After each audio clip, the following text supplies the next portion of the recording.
everyone. We wanted to tell you about a new show we are loving, the Culture Study Podcast with Anne Helen Peterson. It's a show about exploring the nooks and crannies of the culture that surrounds you. Each week, Anne and a super smart co-host answer listeners' questions about the stuff they find interesting and perplexing, like, why do clothes suck now?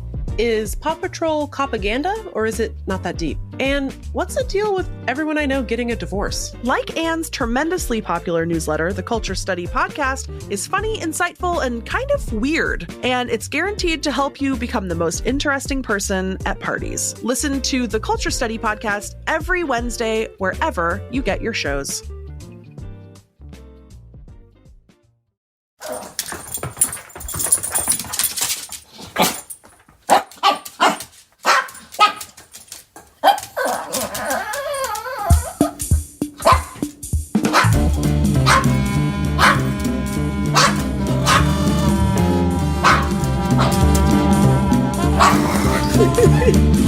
Text me back. Text me back. Text me back at once. Why won't you text me back? Text me back. Text me back, Meagan.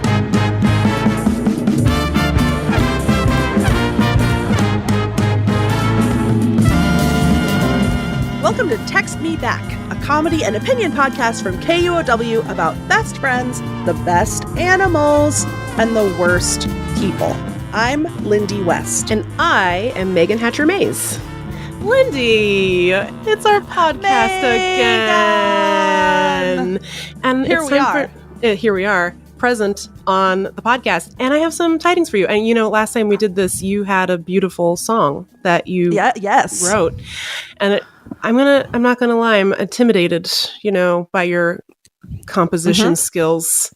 That was my intention. Yep, and you're a longtime member of the Northwest Girls Choirs. It's like, how can I compete? Correct. With not only your singing and composition ability, but also the fashion of that time is so grand. This is really difficult for me. But I just thought, if this is going to be a co-equal podcast, I should really carry my weight. So I composed my own tiding song for today's tiding segment. Oh my God. Yeah. That's so cute that you tried. Yeah. You can't see me. Actually, you can, but I'm wearing a Northwest Girls Choir vest that I got off of eBay. It has a Someone giant... sold their 1999 era Northwest Girl Choir touring choir uniform, which was a pair of palazzo pants and the tiniest genie's vest of all time.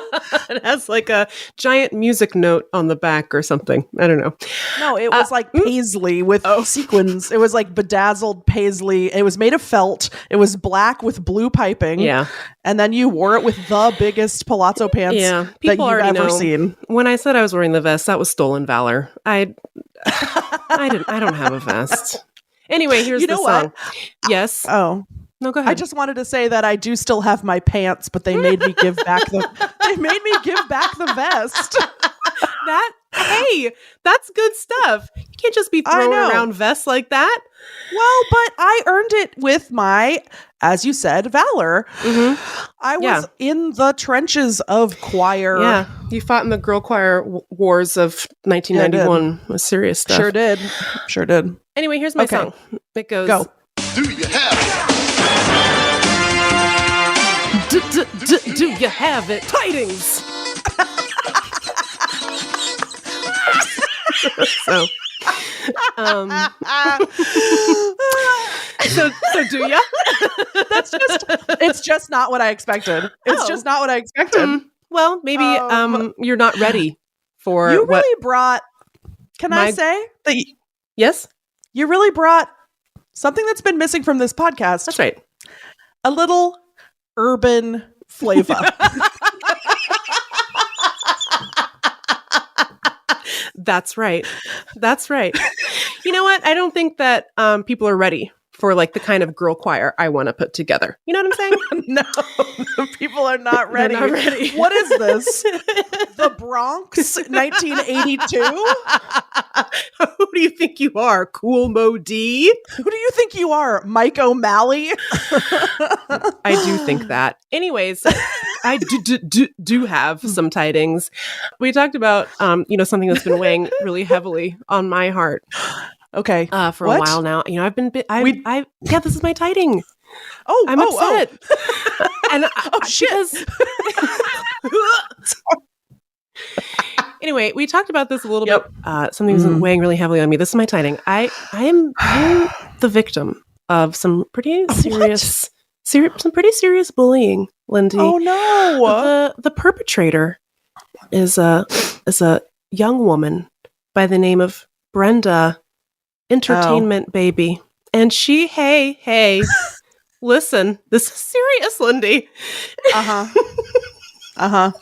She is a 6-year-old purebred Pomeranian who my husband and I adopted. She's a demon. She's a purebred, minuscule demon. And did you adopt her, or were you punished by being forced to be her jailers and also her hostage, her servants? I actually am kind of her hostage. So here's the thing about Brenda. First of all, I love her so much, and all I want is for her to be like, I don't know, gain the power of speech and tell me that I'm her favorite. But it's never going to happen. It's never going to happen. She prefers my husband to like almost to like an insulting degree. It's like, I don't exist when this man is in our home. It's vile. It's repulsive. Yeah. And yet here I am, ready to lay my life down for this tiny dog. Yeah. She's horrible. And also she does kind of keep me hostage, because you know this, because when you visited me, you met Brenda. And I think it went great. I think you guys are besties, right? Meagan, look, it's not that I'm not sympathetic to your plight. It's just that it's a little insensitive for you to tell me that you have been bullied by Brenda when the way that this dog has spoken to me. I know. Listen, I thought you were a feminist, Lindy. When you come in the room, does Brenda look at you and say, yarp, yarp, yarp, yarp, yarp, yarp, yarp? No, she looks at you and she says, oh, there's my mommy that I love slightly less than my dada. But when I come in the room, she's like, who's that? Osama bin Laden? Like, let me kill her. Bin Lindy? Osama bin Lindy? Is she? And I have not done anything to her except try to That's love not true. her. You know what you did? You stood up and walked around in my condo, which you should know is a felony. Get a grip, Lindy. So Brenda, the reason that the reason I have a purebred Pomeranian is not because I went out and bought one. I got her for $0. Yeah, it was a fire sale. She's a lemon. Yeah, she's a lemon.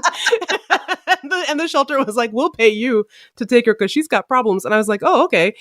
She's got a chronic illness. It's called mega esophagus, which means, I don't know, her esophagus is like a limp noodle.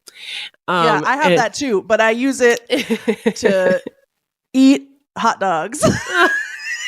Brenda's not allowed. She has to eat. I have to take her food. I have to take her wet food and roll it up into little meatballs and then feed her the meatballs. And I have to hold her upright for 20 minutes after every meal. Otherwise, she'll get sick. Yeah. And here's the thing. When she gets upset and she starts barking, that aggravates the potential for illness. So she's just sort of like, here's my Brenda impression.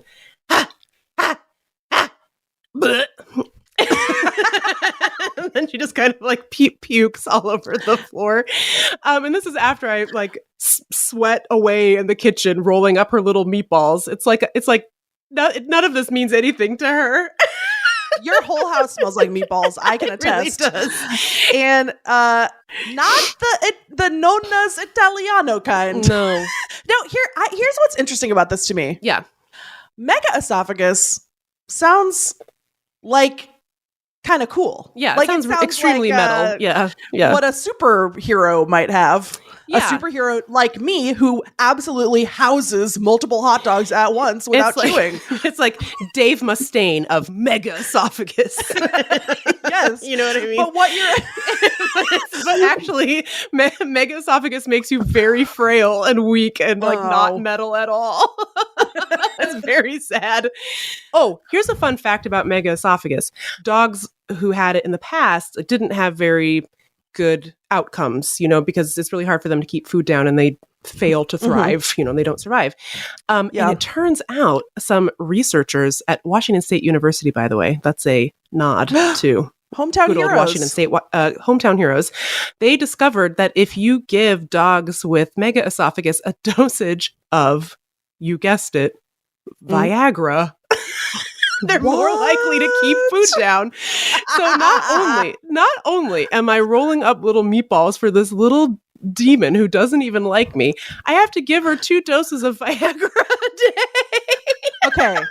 Couple of questions. So question 1, what you're telling me is that you have to make your dog's esophagus erect and horny for meatballs so that she doesn't aspirate her food and die. I would like the record to reflect that I didn't say that at all. Question 2, why did the scientist discover this? Why did the scientist feed Viagra to a dog? It's not for me to question the great minds of science. And so I won't. Yes. So I follow a lot of defective dogs on Instagram. Yes. And so I have seen dogs with megaesophagus before. And it seems like usually what they do is someone will build the dog a little custom high chair so that they are sitting upright while they eat their food. But that's not what you guys chose to do. No. You chose First of all, it's called a Bailey chair, first of all. Okay. Oh, okay. And you can have them specially made. And we just didn't do that because she's so tiny and it's so fun to carry her around. Yeah, but this is a huge time commitment. You have to feed Brenda meatball by meatball, and then you have to hold her upright for half an hour. 20 minutes. 20 minutes. 20 minutes is half an hour, first of all. Yeah. First of all. But then during that 20 minutes, you're getting just the sliver of Pomeranian love that you fought so hard for. So. But what if you're busy? Busy doing what? My job? Get a grip. Okay, so here's my last question. Yeah. How's it going? Is it working? Is Brenda aspirating? No. Here's what plan? happened. So I sat her down. I was like, listen, ma'am, enough with the bullying, enough with the and the puking. We're gonna establish some parameters around here. You better start acting right. So I sat her down and I said, I need you to sign this paperwork. It's called the No Puke Pledge. And we're not going to puke. We're not going to puke anymore. We're not going to do that. You can still bully Lindy, but we're not puking anymore. Okay. Hey, you know what she did? She signed it and she never puked again? No, Lindy, she puked on the paper. She puked right on it. Listen, she's not a good girl. Brenda Entertainment Baby is not a good girl. And she doesn't even like me. That's the best part. I just want to say that obviously it was emotionally distressing for me to have a dog not like me. Yeah.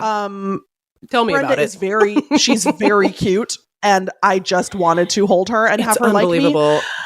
Honestly, Brenda's unbelievable. Like she's she's a cartoon character. Her eyes are perfect spheres of, unknowing black void. Like she's unbelievable. Pools of starlight. Yeah. Just an angel. She looks just like if a little fox became best friends with a bear and then she came into your house and curled right up into a little croissant. Became best friends with a bear? Is that a euphemism for had sex and had a baby? No, it's like they became one, but not sexually. No, it was like spiritually. Well, it was just weird because you just said they became best friends and then they came in your house, but then they were just one animal. Yes, exactly. Now you get it. Because there's something about Brenda that's very cosmic. It's not so pedestrian as sex, No, it's I like some sort of cosmic intergalactic. Didn't want to picture a bear and a fox having sex. No, it's like elven magic that put these two things together to make them one. Good Lord. You have a problem. Okay. Anyways. You have a problem called, you said it. You're the one who has the problem. Okay, but even worse than that, even worse than the emotional trauma that I feel from Brenda not liking me, it's so stressful because the way that she expresses her hatred of me is by barking at me, which causes her to vomit, which directly endangers her life. Like, she is going to hate me to death, to her own death, and I'm going to be responsible just because I apparently have a bad vibe that caused Brenda to barf to death. Yeah, well, what am I supposed to do with that? Maybe you should pray on that, Lindy. Maybe you should think about the impact that you're having on tiny Pomeranians. Okay? I didn't do anything.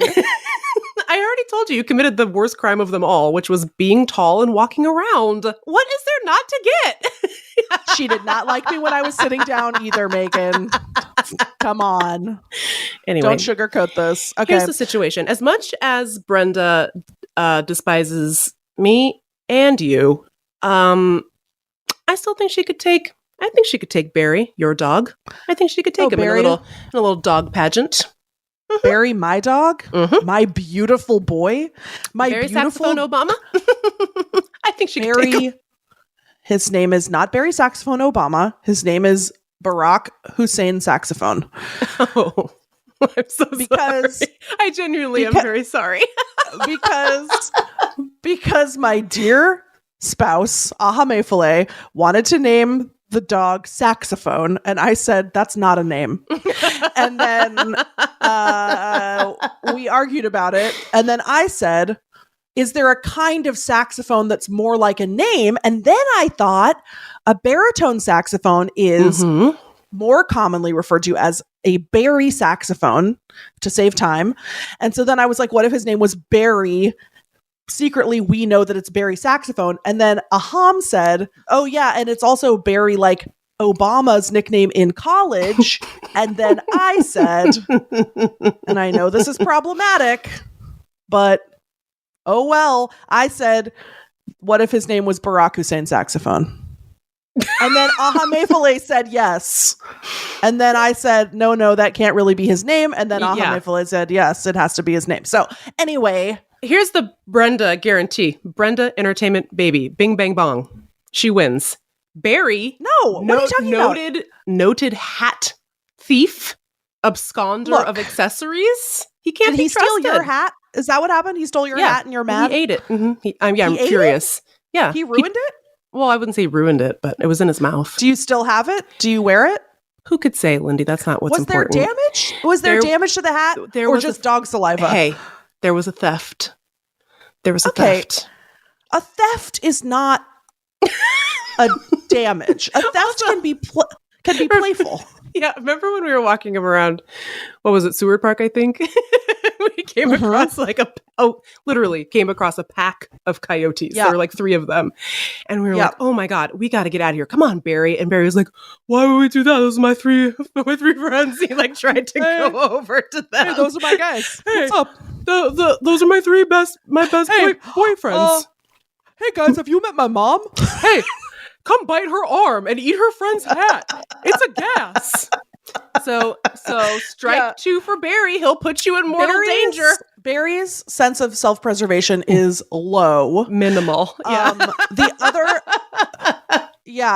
Barry will run right up to any wild animal and try to be friends. But this isn't about bravery. First of all, Barry does beat Brenda in a bravery pageant. No, that's not true. But this is about a beauty pageant. And Barry has the most silkiest golden fur. Barry's a golden retriever. He is a pumpkin boy. He is a butterscotch prince. He is so beautiful. He has his ear fur. When it gets wet, it self crimps. It gets little crimps. It is so cute. He has the classic golden retriever quill pen tail. He has fluffy pants on his butt made of fur. He has pantalones. He is so freaking cute. And he has soulful brown eyes out of which he cannot see because he, like Brenda, is an inbred freak with juvenile cataracts. I mean, and now I have to spend $7,000 to get him new eyeballs. Oh, well, which I love. This podcast is a smash. Listen, if I were you, I would have stuck with bravery because I do actually think Barry would win a bravery pageant because Brenda, after the 4th of July, she wouldn't go outside unless we physically took her out there because she was like, there's a noise out there. It's like, even if you drop like a chapstick on the ground, she won't speak to you for days. Okay. Very, very concerned. Barry is afraid of not bears, not cougars, not massive harbor seals, not coyotes. However, he is afraid of the dustpan. And if the dustpan is too close to his food bowl, he will lie on the floor 15 feet away and go,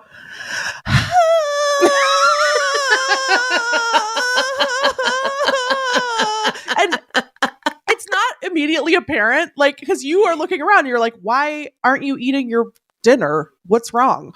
Because it's not like there's anything scary near the dinner. And then eventually you remember, oh yes, his greatest mortal foe, the dustpan. Yeah. Brenda is too small to get up on the bed by herself. So every morning at like, I would say, I don't know, 5 a.m., she'll come to one side of the bed and go, and then that's how you know you have to lift her up and put her in the bed. So I think actually what we're getting at is they both lose. They're both horrible. And maybe both the worst. Maybe they should be best friends. Also, Barry can jump up onto anything, but he is a lazy boy, and he pretends like he can't, so that we have to lift him for attention. I love him. He pretends like he cannot jump into the car, and he just stands there, and then he turns around and looks back at you over his shoulder, like, hello? Excuse me? Please help me. Excuse me? Please lift my little butt. And then you have to scoop his little butt up and push him into the car. Which is perfect wee butterscotch, by the way. Please cup my butterscotch pantaloons. And whift me into the car. I love him so much. Yeah, I mean, it's like, I love Brenda so much, and she's just like, I've seen better. See, like, that's okay. Barry loves me so much. And so that is the difference between us, is that I'm beloved. Yeah. You I'm a stinker. Debase yourself for this dog. For this dog's love. And that's why Brenda wins. No. No, she loses. I mean, I think we've come to the conclusion that... No, it's a tie. Don't say tie. That. Yeah, it's a tie between two stinkertons.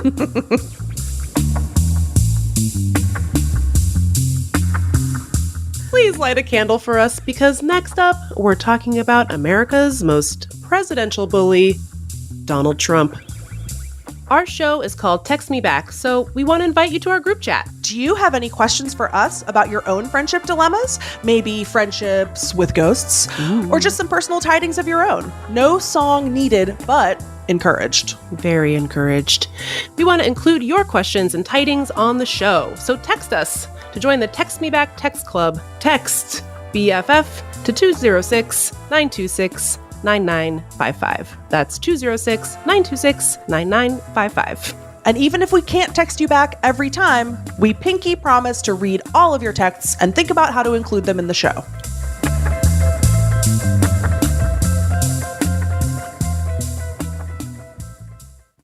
This podcast is free, and it's accessible to everyone thanks to support from listeners like you.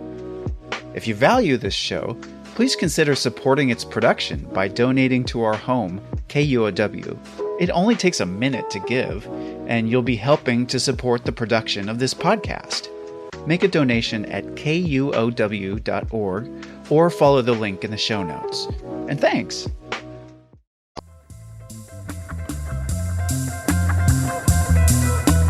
Meagan, it wouldn't be the bullying episode if we didn't talk about the big man himself. America's number one. The king. Bully. Patient zero. Donald Jeff Trump. Yep. Lest you forget, used to be the president of the United States. All of them. And could be again. It's horrifying, but true. The polls are very unsettling. I don't like to talk about the polls. No. First of all, what's a poll a year in advance? This podcast is a very strong anti-poll stance. Okay. But he kind of invented it, you know? Bullying? He didn't invent it. He didn't invent it, but he perfected it. Yeah. Yes. He's in the news this week, Yeah. like every week, for doing a combination of the darkest shit you've ever heard in your life, such as promising to seize power over the military to suppress liberal protests. Normal. And also, he popped up in our old friend Iowa. Oh, Iowa history alert. He's birthing some Iowa history in real time with lines like, crooked Joe Biden is waging a demented crusade to annihilate Iowa ethanol. Jesus. Couldn't possibly tell you what that means. He also dropped this little gem about Fort Dodge, Iowa, which is where he was giving the speech, which apparently is a low crime area. According to Trump, in Fort Dodge, quote, you don't have people getting bopped over the top of the head. As we know, the main crime is plaguing Americans. Head boppings. Listen, here's some unfortunate facts for listeners of this podcast. Donald Trump is the funniest I know. person who and I'm sorry to say it, I really am. Again, I've said this before, I wish this was a situation where you could separate the art from the artist, you know? I know. But also at the end of the day, his proximity to power is what makes this comical. Neither of us are trying to minimize the threats that Donald Trump poses to American and global democracy at all. He is a bad person, and we have to take this stuff really seriously. But it's like, he doesn't. You know, Right. Donald Trump is not taking this seriously. It's like when he was president, he was calling kids up and telling them Santa didn't exist, like from the Oval Office. Come on. Unfortunately, that's very funny. I know. And if it was just like more of that and less of all the other stuff, I would potentially change my vote. No, but the thing is, he's the final boss. He's the ultimate bully. But what he's really good at is sort of delegating the real bullying to his minions so that he can spend his time on the stuff that really matters to him. Such as my very favorite Trump obsession that's been going on over a decade, possibly since he was born in 1875, which is Donald Trump's obsession with sharks. Ugh. Do you know? I do. I know you know. I know you know because we talk about it all the time. I want people to know this is not a bit. He genuinely, for decades, has been railing against Big Shark. I'm going to send the military to bully the American people. Meanwhile, I'm going to spend my time on the campaign trail bullying sharks. Yes, I'm going to shoot a missile into the ocean. They deserve it. I'm going to send SEAL Team 6. I assume that's a bunch of real SEALs. SEALs, yes. 6 enormous SEALs. I'm going to give them some guns. I'm going to send them into the ocean to destroy sharks. Okay, so here's some stuff that Donald Trump has said about sharks. Oh, boy. There's nothing I like more. Let's start with the old tweets. 2013. So 2013, the presidency was not even a twinkle in his eye at this point. He tweeted, "Sorry, folks," which, first of all, I love the idea that he's disappointing us in some way with this announcement. "Sorry, folks. I'm just not a fan of sharks." By the way, he tweeted this on the 4th of July in 2013. What was happening at his 4th of July party where he's like, hang on. Oh my God. I just thought of something. Chuck Grassley would not approve of this. Today is America birthday. Why not tweet America history? Tweet about history. Why tweet shark history? Okay, sorry, folks. I'm just not a fan of sharks. And then this part is so weird to me. Yeah. It's like kind of beautiful and poetic. And strangely, not the Trump we have come to know. He said, "And don't worry, they will be around long after we are gone." Oh, okay. Weirdly meditative about the longevity of the mighty shark. Right. So you know, first of all, that sharks are essentially unchanged since prehistoric times. They're an ancient. Well, they're an ancient fish. Sounds like you know it too, Lindy. Anything you'd like to share? I'd like to share everything I know about sharks. Thank you, Meagan. Yeah. Okay. This PowerPoint will be called Everything I Know About Sharks by Lindy West. Okay. And Donald Trump.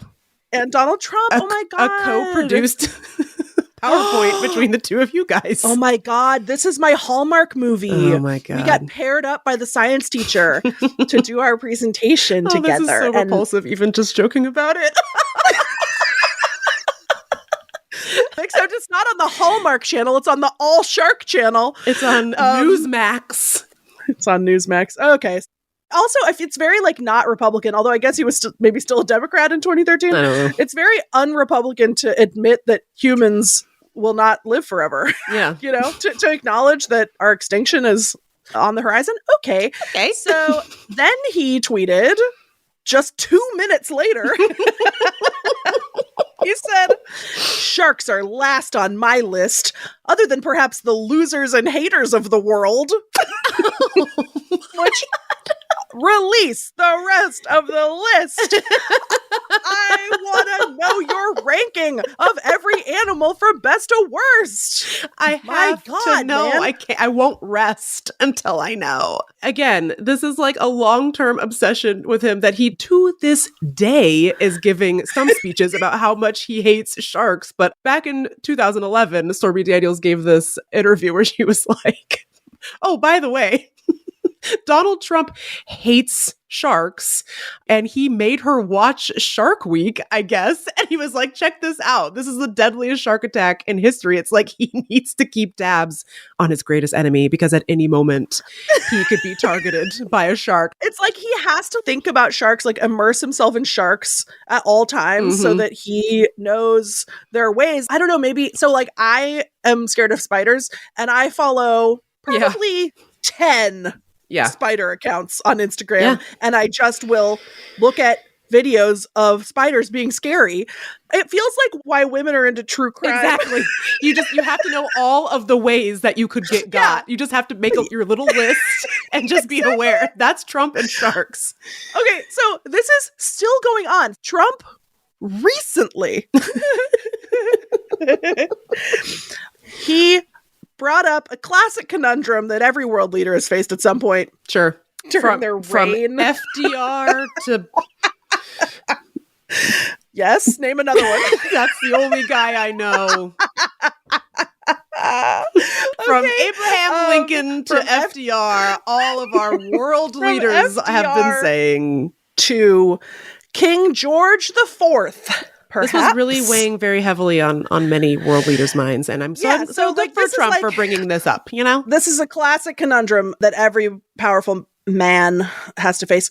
So Trump is giving a speech, a fiery speech, ranting about one of the true scourges of our time, the fact that Joe Biden is making boats heavier by adding batteries. I think we can all agree the top issue facing Americans today is what's going to happen to my boat. I mean, this is why we don't make boats electric. Mm-hmm. Everyone knows it. The Roosevelt administration. From King...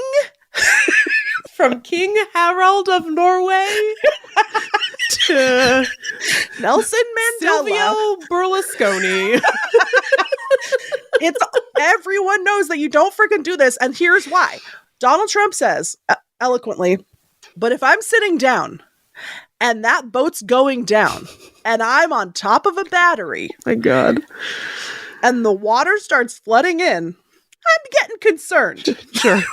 He's really brave to admit that he would get concerned in such a scenario. Yes.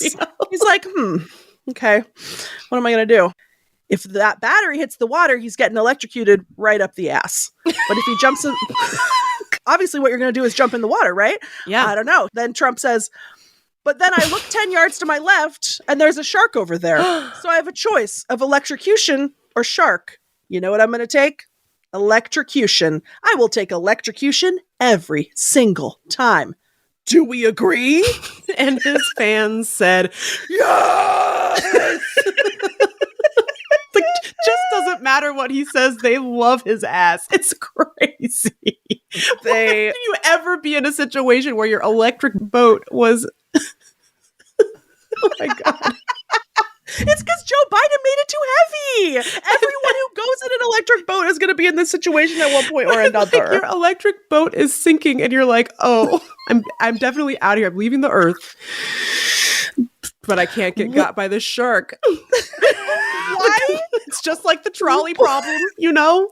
Philosophers everywhere asking first-year students to solve From it. Karl Marx to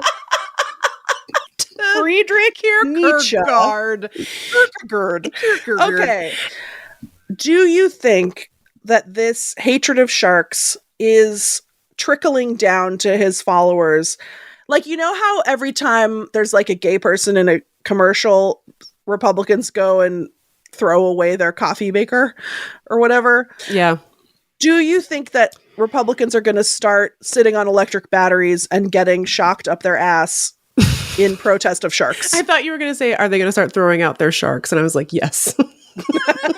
Just dumping them back into the ocean.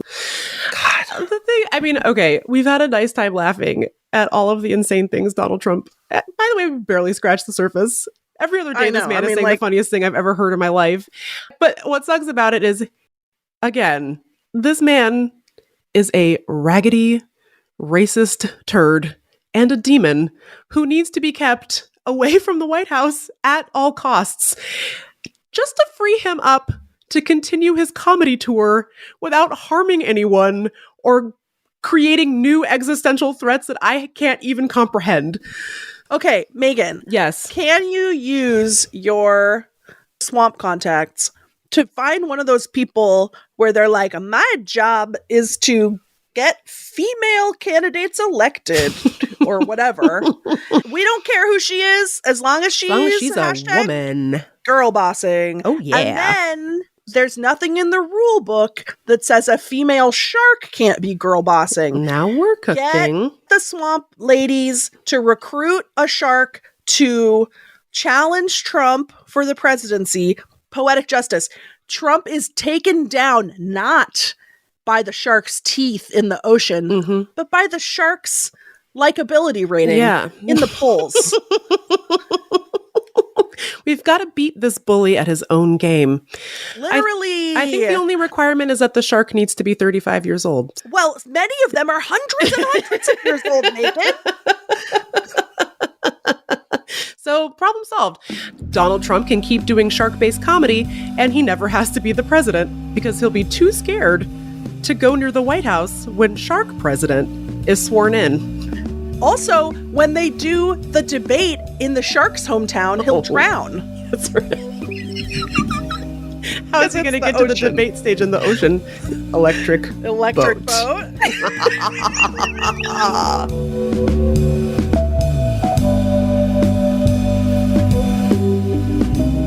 After the break, more human bullies, including one teenage legend, Meagan Hatcher-Mays. It's not bullying if it's for justice.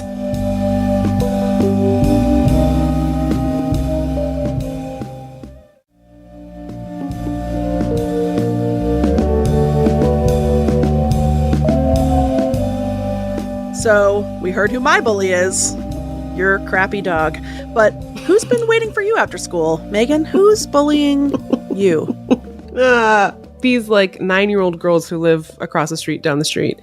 And they used to do this thing. They would ding dong ditch. They would just come to my door, ring the doorbell, make my dogs go absolutely bonkers, screaming, and then like run away and be like, and then I made the mistake. You should never do this if you're getting ding dong ditched by a crusty preteen. Don't acknowledge that they're doing it. It only makes them more powerful. But I did the opposite of that. I whipped my door open and said, "Don't you ever ring my doorbell again, you little shits!" And then, of course, they were like, let's do it again. And then they did. And so then they started coming to my house all the time, not to ding dong ditch, but to like be friends with me. And so they were like trying to sell me like lemonade and stuff. And I was like, well, first they come over and they're like, do you want some lemonade? Do you want a smoothie? And I was like, I don't know. What's in it? And they were like, juice. And I was like, I don't know. And I was just going to take a cup to be nice. And I was like, okay, sure. And then like dump it out. And they're like, okay, well, that'll be $10. I was like, $10 for like, it wasn't even Solo cup. It was like a Dixie cup size thing of juice, which I'm sure was poisoned, by the way. I don't know. And I was like, I don't have $10. And one of them goes, we take Cash App. So I got out of that. But the next time I saw them, I was walking my dogs, and one of them, and my dogs are tiny and they're cute. And so, kids are always like, oh my God, I want to pet your dog. And so they're petting my dog. And then one of them comes up to me and goes, your elbows look really weird. I was like, what are you saying? I have ashy elbows? And she goes, yeah, you do. And I was like, Jesus, like they just are coming for my jugular all the time. But now they're like back in school and they don't mess with me as much. I had to be like, you need to stop ringing my doorbell. And I gave them cupcakes. I was like, I have these leftover cupcakes from a party. So I had to like basically bribe them to be nice to me. Do you feel like this is your comeuppance for your preteen life of crime? No. I don't. And that's the end of the story. Will you swear on this Bible? Will you swear on this copy of the Fellowship of the Ring that you never ding-dong ditched once in your life? Yeah, I never did that. I never ding-dong ditched. What did you do that was comparable? What was your mischief during your rascal era? What was your number one top mischief? So before you and I became friends, there was a classic mischief making that we would do. I won't say the other party's names to protect their privacy, but we would drive around in my friend's mom's minivan, her Ford Windstar. Mm-hmm. We'd head down to the McDonald's. I don't know if it's still there. If it was like right across the street from the Space Needle in Lower Queen Anne. Oh yeah, it's not there anymore, but I used to go there a lot. Rip. That was my go-to. That was my go-to McDonald's because it was like on the way, home. So anyway, we would order like I don't know, 30, 40 packets. 30, 40 packets of. That's too many packets. Too many packets of whatever you're going to say.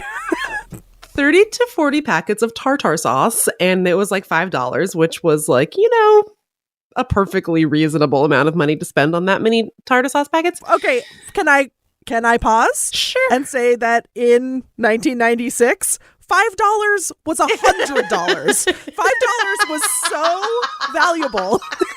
And I know you are not doing anything constructive with this tartar sauce. Which, do they even still have tartar sauce at McDonald's? What do you mean they had tartar sauce at McDonald's? So. I guess they used to have the fillet of fish. They put it on the fish fillet. Yeah, that's true. They do. They probably still do have that. Yeah, I mean, I could have been spending that money on like a down payment on a house, but instead I was doing this. So anyway, so we would get the tartar packets, and then, later that night, we would drive around in the minivan, and we would around Upper Queen Anne and Magnolia. Very fancy neighborhoods. Very fancy, like Highland Drive. Lifestyles of the rich. And we would. Yes. I don't like it. Crack the tea sauce packets open just a hair. Okay. And chuck them at fancy cars. And they would explode with tartar sauce all over people's cars. Meagan!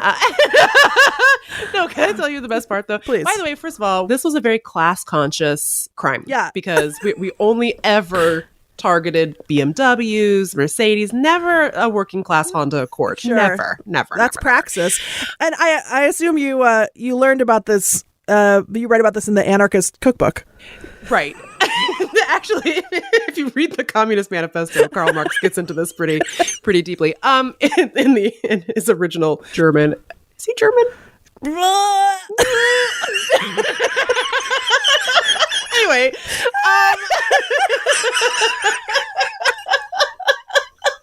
Anyways, so we would just chuck them at the fanciest cars that we could find, and we never got caught. It was great. It was like an incredible crime spree that was never solved. What'd you call it? Were you like, hey guys, let's go out?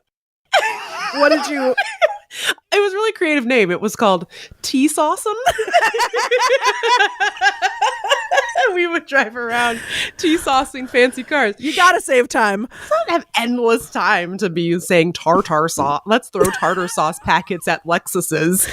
So of course, you'd get some blowback when you would chuck the tea sauce packets at the car. So it would like blow back onto my friend's mom's Ford Windstar. So and this is all happening like while her mom was like, I know. So we'd have to like take the van to the Brown Bear car wash in Interbay. Yep. To wash it down before. Yeah. Oh, good. Before her mom came back into town or whatever. Because we would always do this when her mom was like traveling for work or whatever. So one morning we went down there to like wash the blowback tea sauce off of the van, and this guy pulls up in a Lexus right behind it, and his car was covered in tartar sauce. And we were like, "Oh shit, no!" And the guy was like, he literally was like, "Oh man, you guys got this happened to you too? They got you too." And we were like, yes, that is right. We too were victims of the teenage tea-saucing crime ring, sir. We were like, we gotta get out of here. This is no good. That's hardly a crime. Big whoop. Okay, if you or your family was a victim of tea-saucing in the 90s, if you have a memory deep inside of coming out to your BMW on Queen Anne Hill in the 90s and finding it covered in tea sauce.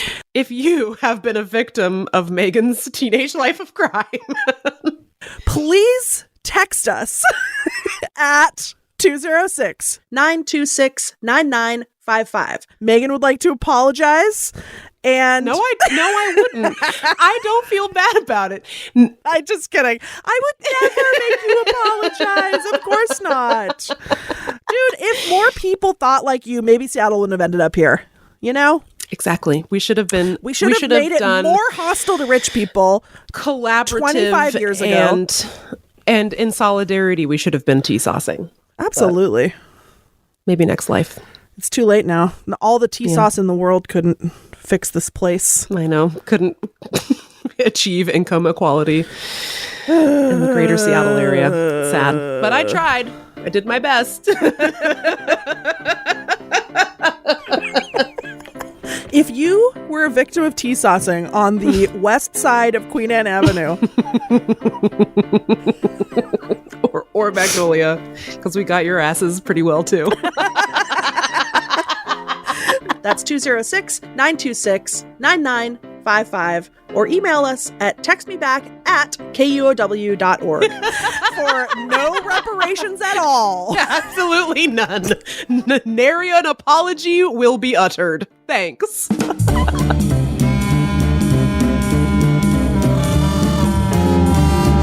Thank you so much for listening to Text Me Back. You can find me on Instagram at @TheLindyWest. And you can find me at Important Meagan. If you like the show, please tell your best friend about us, and please rate and review us. It helps people find the show. Text Me Back is a production of KUOW in Seattle, a proud member of the NPR network. Our editor is Jeannie Yandel. Our senior producer is Brandy Fullwood. Our mixer is Jason Burrows. Our production team includes Juan Pablo Chiquitza, Michaela Giannotti Boyle, Amelia Peacock, Hans Twite, Brendan Sweeney, and Marshall Eisen.